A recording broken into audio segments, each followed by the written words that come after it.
Un destin tragique. Gaspard Ulliel avait tout pour lui. La beauté, certes, mais pas seulement. Avec des dizaines de rôles à son actif, il s'était forgé une solide carrière, pour laquelle il a su insuffler un nouveau souffle, loin des clichés liés à son physique, grâce notamment à son rôle dans Saint-Laurent, puis Juste la fin du monde. Des rôles, Gaspard Ulliel aurait pu en avoir des dizaines d'autres, certainement encore plus forts, plus bouleversants, plus impressionnants. Ce ne sera pas le cas. Il a été fauché dans la fleur de l'âge.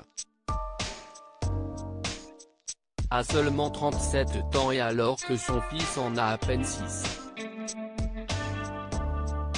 Ce mardi 18 janvier, le comédien a eu un terrible accident de ski, qui lui a valu d'être héliporté en urgence au CHU de Grenoble.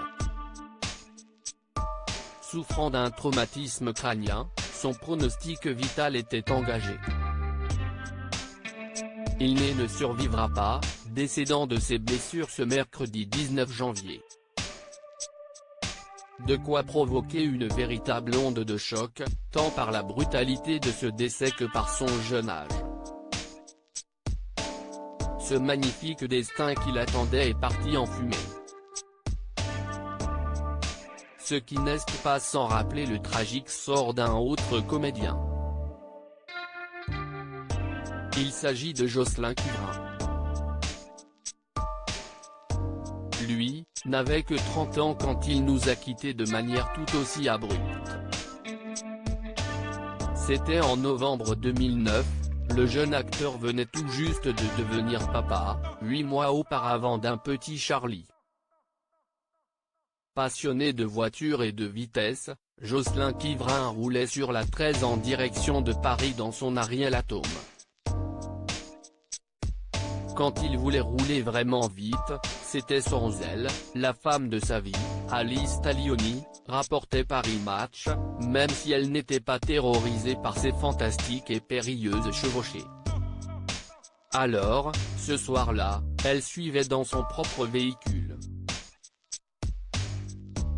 Jocelyn Quivrin, victime d'un violent accident novembre, déverse des rideaux de pluie.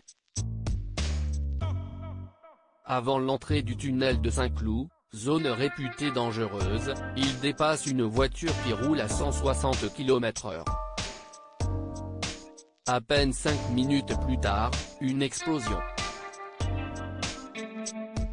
L'avant de l'Ariel Atom est encastré dans une avancée en béton, au niveau d'une porte de service.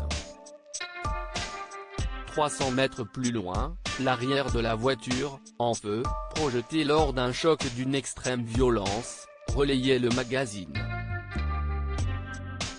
Cruelle destinée. À l'instar de Gaspard Ulliel, le lumineux Jocelyn Quivrin, comme le qualifiait Benabar, avait déjà une jolie carrière derrière lui, mais surtout, il fourmillait de projets. La grande famille du cinéma français n'a pas fini de pleurer ses talents. Loading Widget.